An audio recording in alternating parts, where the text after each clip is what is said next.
Aujourd'hui, je vais vous partager 5 astuces pour séquencer vos séances de yoga. Hello à toutes et tous, je m'appelle Cécilia et suis professeure de yoga depuis 2018.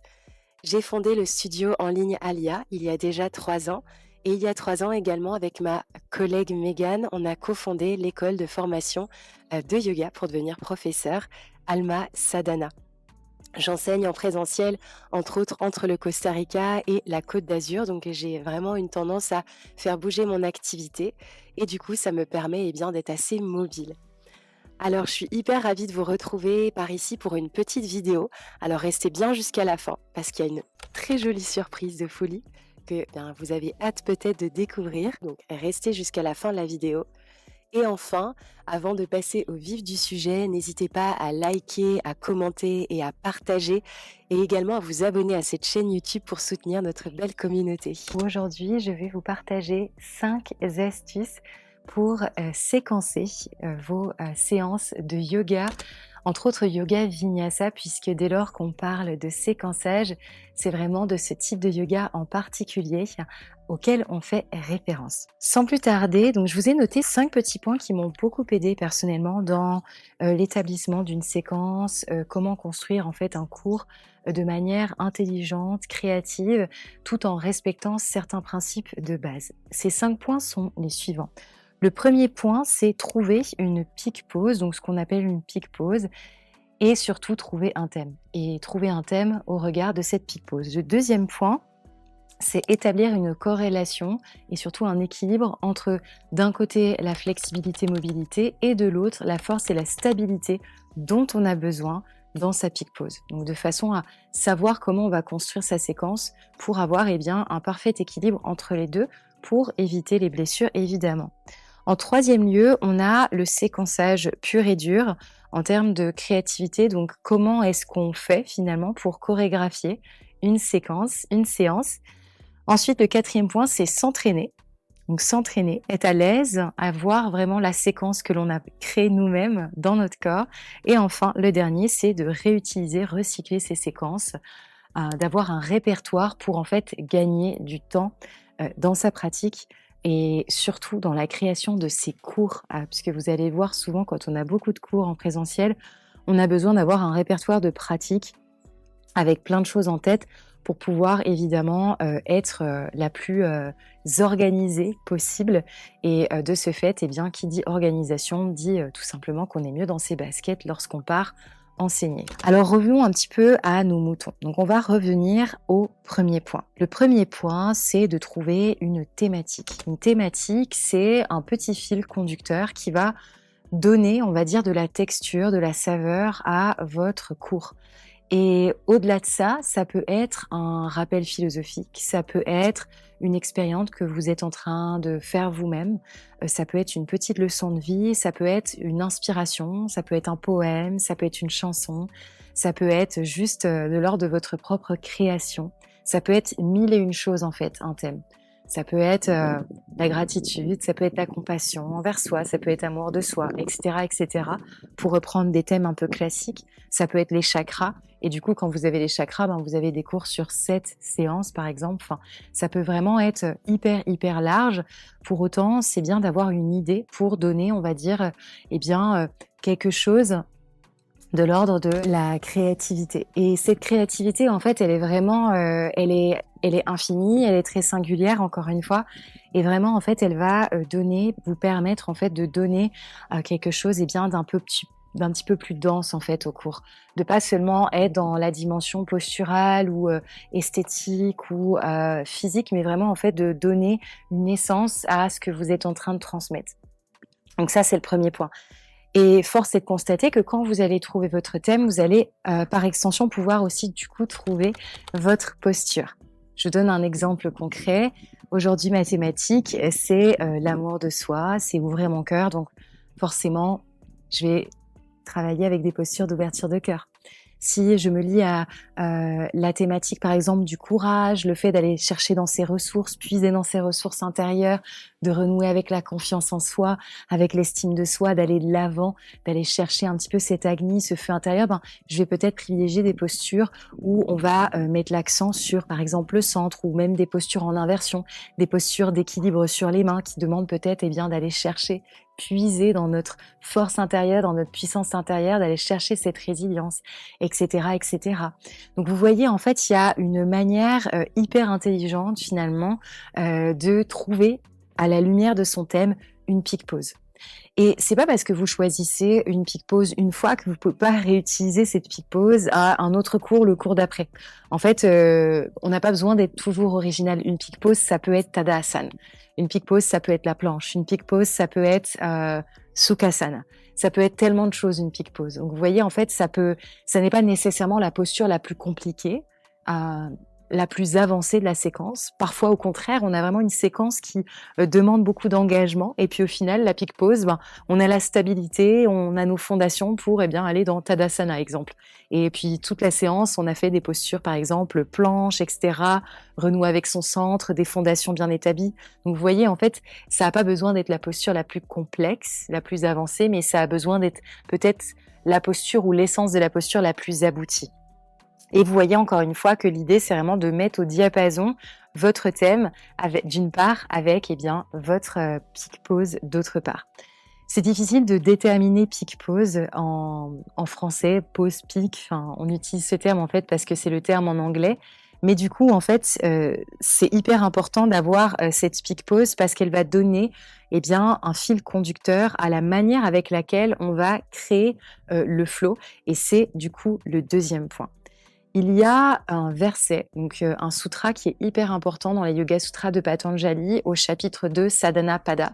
C'est numéro 46. Et je pense que toutes les profs de yoga vont avoir un petit éclair de génie en se disant, oui, Stiram Sukham Asanam. Donc en fait, c'est l'art de rester stable et confortable dans une posture. Il y a une magnifique définition qui a été donnée par un des traducteurs des sutras, de Gérard Blitz, qui dit que être dans un asana, c'est être fermement établi dans un espace heureux. Donc ça veut dire que la manière avec laquelle on va construire un flow doit revêtir des bases fondamentales pour que le corps soit suffisamment spacieux pour être stable et confortable. Donc ça demande de l'échauffer d'une certaine manière. Ça lui demande de mettre l'accent sur ce corps d'une certaine manière, de mettre par exemple l'accent sur les épaules, sur le bassin, sur les hanches, sur les ischio-jambiers ou que sais-je, mais en gros, pour avoir ce Stilam Sukham Asanam, si on a envie d'aller plus loin et d'aller chercher au niveau de la définition du vinyasa, on a vraiment absolument besoin d'aller séquencer d'une certaine manière pour se créer la stabilité et la flexibilité dont on a besoin. Et ça, c'est les points donc du point 2. En gros, je vous disais préalablement qu'il faut, une fois qu'on a notre peak pose, faire un tableau et se poser la question de savoir où est-ce que j'ai besoin de flexibilité, mobilité, et où est-ce que j'ai besoin de stabilité et force. Je vous donne l'exemple, par exemple, de la posture du pont, Urdhva Dhanurasana. On va utiliser celle-ci. Dans flexibilité, mobilité, je vais avoir besoin, de flexibilité dans les épaules, dans ma poitrine, dans ma cage, dans mes flancs, dans toute la sangle abdominale, dans tout ce qu'on appelle la ligne frontale. Donc, ça s'étend des genoux, donc à peu près jusqu'en haut, jusqu'au niveau ici du haut du sternum. Et l'idée, ça va être aussi d'étirer, par exemple, les quadriceps, les psoas, les fléchisseurs de hanches, pour créer de la longueur afin de venir dans une extension arrière. Et en ce qui concerne la force, tous les muscles engagés, dorsaux, glutes, etc., là, on va avoir besoin de force et de stabilité. Mais on a aussi besoin de stabilité dans les épaules. Celle-là, elle est un petit peu complexe. Parfois, on a besoin de flexibilité et de stabilité, force dans les deux. Donc, c'est important de savoir parce qu'en fait, ça va permettre de savoir aussi quels asanas allez-vous utiliser dans votre séquençage en vue d'ouvrir les épaules, d'ouvrir la cage, etc., etc. J'espère que ça va jusque-là. Donc, vous faites ce tableau, et une fois que vous avez ce tableau, vous vous posez aussi plusieurs questions. Donc, je vous ai vraiment noté tous les points qui vont, je pense, en fait, vraiment vous aider au maximum pour qu'encore une fois, votre votre séquençage soit fait d'une façon qui soit créative certes, mais aussi très précise. Donc vous faites votre petit tableau, ça c'est le premier point. Le second point, vous allez vous poser la question de savoir la position des épaules. Est-ce que j'ai un shoulder looping? Est-ce que j'ai plutôt une flexion? Est-ce que j'ai plutôt une extension comme dans la posture du chameau? Parce que pareil, l'échauffement des épaules va du coup impacter.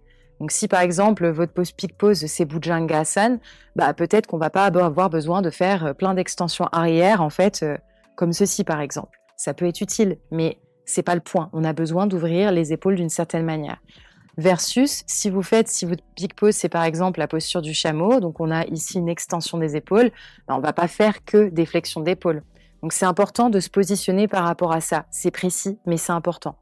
Même chose en termes de position du bassin, mais surtout position des hanches. Il faut se poser la question de savoir, est-ce que c'est une posture où j'ai une rotation interne des hanches, une rotation externe d'un côté? Est-ce que j'ai 2 rotations externes du fémur? Est-ce que j'ai 2 rotations internes du fémur? Est-ce que je suis en abduction? Est-ce que je suis en adduction? Donc toutes ces petites choses-là, ça permet de savoir où on s'en va. Et enfin, le troisième point, c'est la position sur le mat. Votre posture, votre peak pose, c'est une posture qui est debout, une posture qui est assise, une posture qui est en pronation, donc sur le ventre, ou une posture qui est en supination. Ça va déterminer où vous allez mettre votre peak pose dans la séquence. Parce que quand on établit justement un cours, il faut savoir que, on a l'échauffement qui est au sol, mais sinon, dans un ordre défini, c'est posture debout, posture de pronation pour décompresser, donc tout le dos entre autres, sur le ventre, ou balasana, souvent on fait cette posture. Ensuite, la séquence assise, parce que c'est celle qui requiert le plus de flexibilité. C'est là où on a ouvert le corps toute la séance, donc on va un petit peu dans un yang to yin et on relâche, avec des flexions avant entre autres. Et enfin, on termine en supination sur le dos, avec des torsions, posture du bébé heureux, shavasana, chandelle, etc. Donc ça, c'est aussi important. Enfin, posez-vous la question de savoir quel type de posture. Donc, est-ce que c'est des équilibres? Est-ce que c'est des inversions? Est-ce que c'est des flexions arrière? Est-ce que c'est des flexions avant? Est-ce que c'est des torsions? Sachant que parfois, dans une même catégorie, on va avoir, je vous donne un exemple, la posture de King Scorpion, donc le Pincha Scorpion, on va avoir de l'équilibre, on va avoir un back bend. Si par exemple, je vous invite à faire la posture de l'aigle en torsion, on va avoir une torsion, mais un équilibre aussi. Vous voyez, donc tout ça aussi, même chose, c'est important de savoir par rapport à votre placement sur le mat et par rapport à votre placement aussi en termes de où est-ce que je mets, qu'est-ce que je mets comme asana avant la peak pose, après la peak pose. Donc ça, c'est hyper important.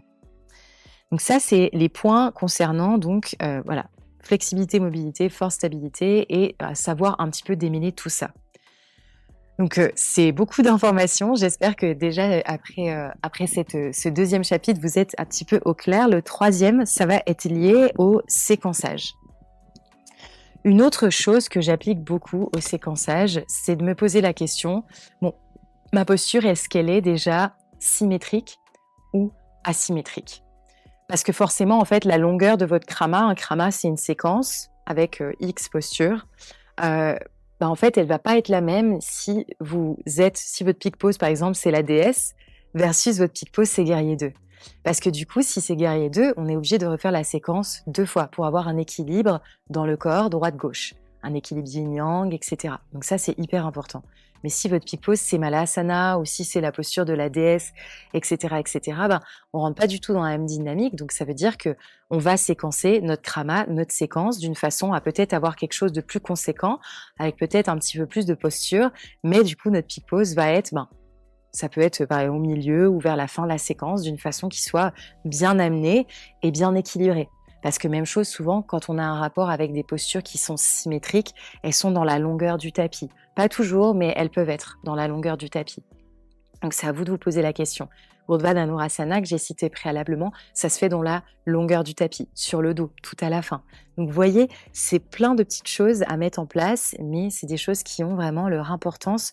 Le diable est dans les détails. Une autre chose qui est importante en termes de séquençage, il existe des milliers de façons de faire, sachant que Vinyasa, le terme Vinyasa, ça veut dire place the body in a special way, donc vraiment l'art de placer le corps d'une manière sacrée, spéciale. Et de ce fait, le Vinyasa, c'est aussi un genre qui, oui, répond à certains critères de pratique, mais qui, oui, est assez libre aussi. Mais dans cette liberté, il faut aussi comprendre qu'il y a quand même quelques petites règles à respecter. Alors déjà, si vous faites une séquence classique, la plus classique qu'on va trouver, c'est on commence assis, un peu de souffle, les 6 mouvements de la colonne que vous connaissez. Donc on a extension axiale, flexion latérale, extension, flexion de la colonne, circonduction et torsion. On fait des mouvements de la colonne, ensuite on se met en quadrupède, on fait quelques mouvements de la colonne aussi, on échauffe éventuellement dans quelques fentes, etc. On se retrouve à l'avant du tapis, quelques cycles de salutation au soleil, et ensuite on rentre dans le vif du sujet. Nos kramas principaux, un krama dans un cours d'1 heure à peu près ou 2, et le pic krama, donc le krama qui mène à la pic pause. Ensuite on a une redescente au calme, posture de pronation éventuellement, soit dhanurasana, soit pranam, soit balasana. On revient à son souffle, on infuse, et ensuite, postures assises, on relâche, déflexion avant, et on revient sur le dos, posture de supination. Donc on a souvent cet ordre-là.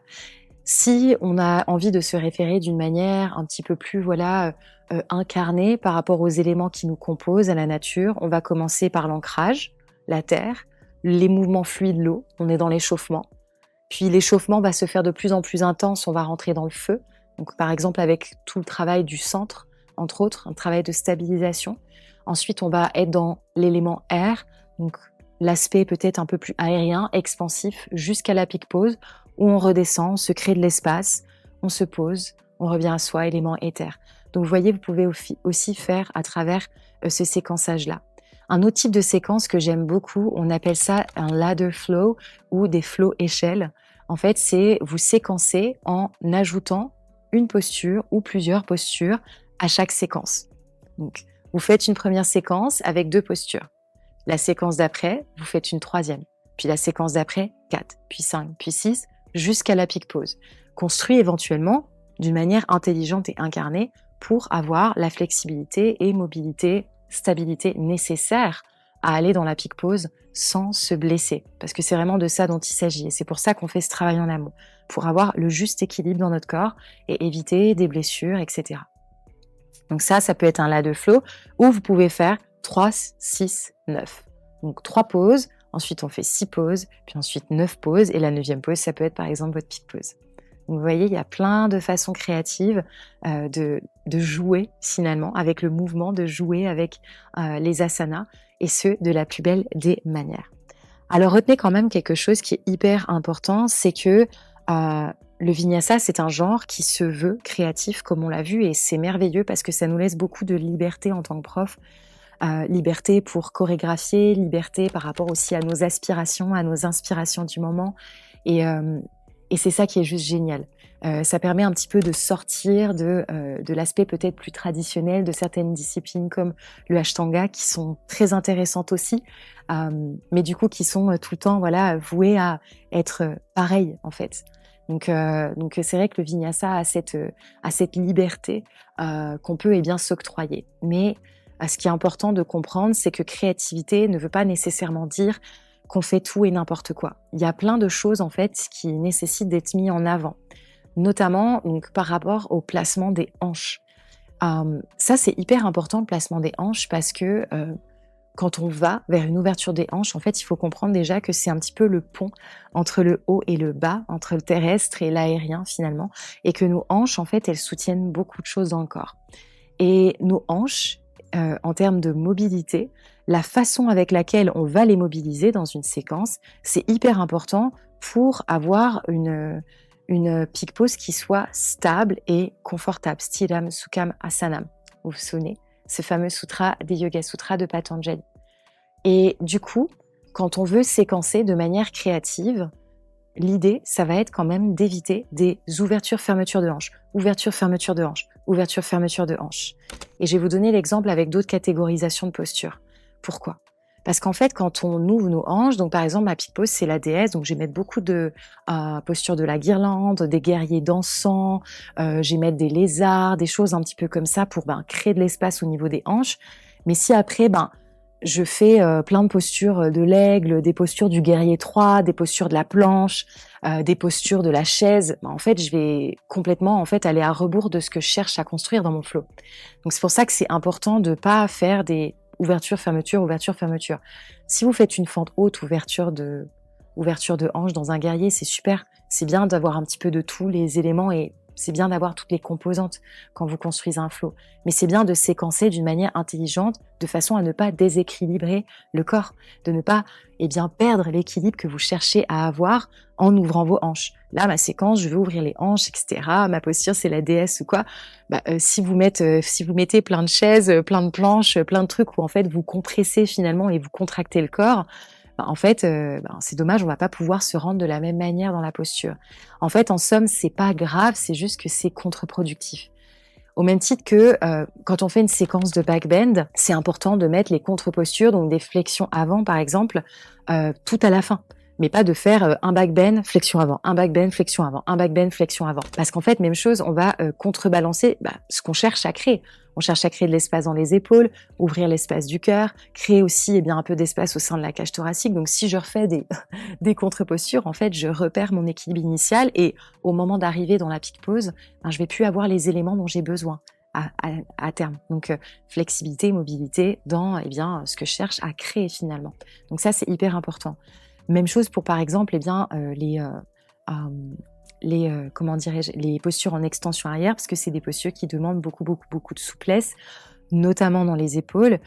Si ma peak pose, c'est King Pigeon, mais que tout le long de mon vinyasa, tout le long de mes kramas, tout le long de ma séquence, j'arrête pas de dire à mes élèves de faire des gros chaturanga, c'est pas grave en soi, mais c'est juste dommage. Mieux vaut privilégier des Ashtanga Namaskar de manière à créer plus d'espace dans les épaules, parce qu'en fait, le Ashtanga le chaturanga, il va avoir une portée parce qu'on a besoin de centre et de stabilité. Mais en fait, on compresse tout ce qu'on a créé, alors que là, on veut aller chercher de l'espace et là, on resserre tout. Donc, vous voyez, en fait, c'est une question de juste équilibre, une question de vision. Et ça, du coup, me fait rejoindre au 4e point, qui est celui de pratiquer.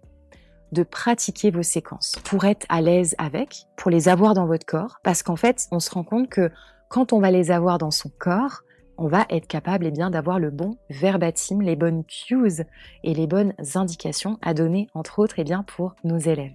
Et du coup, ce qui est intéressant, c'est que quand on l'a dans notre corps, que c'est répété, que c'est chorégraphié, que en fait, c'est vraiment imprimé, imprégné, ça donne aussi de la texture à votre enseignement et au-delà de ça, ça va donner aussi une forme de cohérence. Donc, par exemple, quand vous écrivez votre flow, alors, plein de personnes ont diverses manières de le faire. Il y a des personnes qui utilisent des petits stick figures, donc des petits bonhommes. Il y a des personnes qui vont rédiger intégralement la séquence. Moi, je fais vraiment partie de ces personnes-là qui vraiment mettent en fait tout ce qui passe dans la tête, mais de façon écrite. En tout cas, le fait de l'écrire, pour ma part, ça m'aide beaucoup. Je sais qu'il y a des personnes qui vont être plus visuelles. Ça, encore une fois, c'est vraiment une question de goût. C'est une question aussi de ce à quoi vous êtes à l'aise. Mais en tout cas, une fois que vous avez écrit votre séquence, vous déroulez votre tapis, vous mettez votre petite playlist et vous répétez. Parce qu'aussi, parfois, on se rend compte qu'on a écrit certaines choses, mais en fait, une fois sur le tapis, on changerait.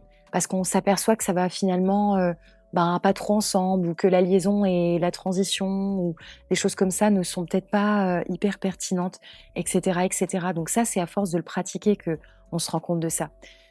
Moi, je fais partie aussi des personnes qui utilisent, donc comme je vous l'ai dit, l'écrit, et en fait, j'écris et je pratique directement, en fait. Donc c'est comme ça que j'avance, pour voir si j'ai une cohérence. Il y a des personnes qui écrivent tout, qui répètent ensuite. Moi, je fais un petit peu les deux en même temps. Encore une fois, c'est une question de goût. Mais au moins, ça me permet de vraiment en fait savoir où je m'en vais. Et puis voilà. Et advienne que pourra. Une fois que vous avez fait ce travail, vous répétez. Et parfois, on se rend compte que quand on a envie de séquencer quelque chose de sympa, de créatif à la lumière d'une peak pose, en fait, ça n'a pas besoin d'être hyper complexe. Ça peut être quelque chose que vous pratiquez déjà, que vous connaissez déjà, que vous avez déjà l'habitude de faire.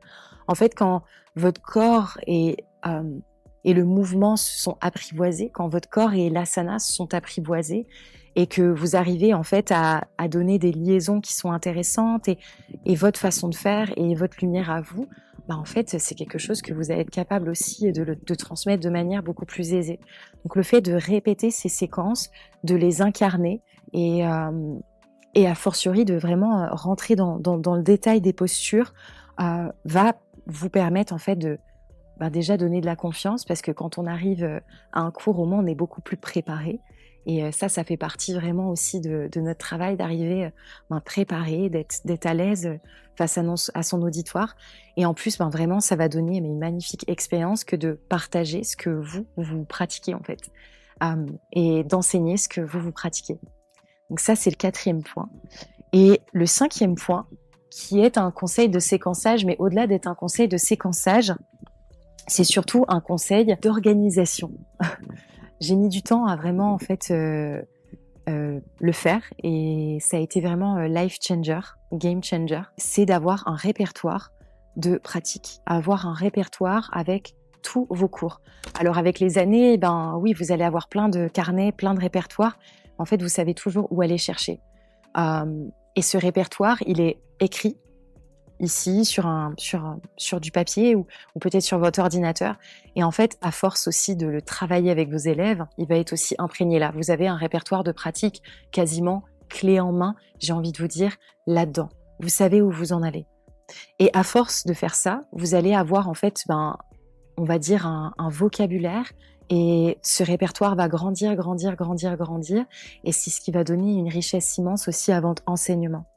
Et une autre chose à ça, du coup, c'est qu'un des avantages à avoir ce répertoire de pratique, c'est que vous pouvez réutiliser les mêmes séquences.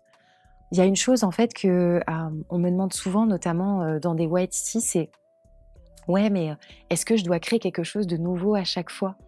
En fait, non, pas nécessairement. En fait, on peut revoir, mais à l'infini, la même séquence qu'on enseigne depuis 5 et plus années. C'est ça qui est chouette. On n'a pas besoin à chaque fois de se creuser la tête, de rechercher, non. Et puis, les élèves, ils se souviennent pas nécessairement, en fait.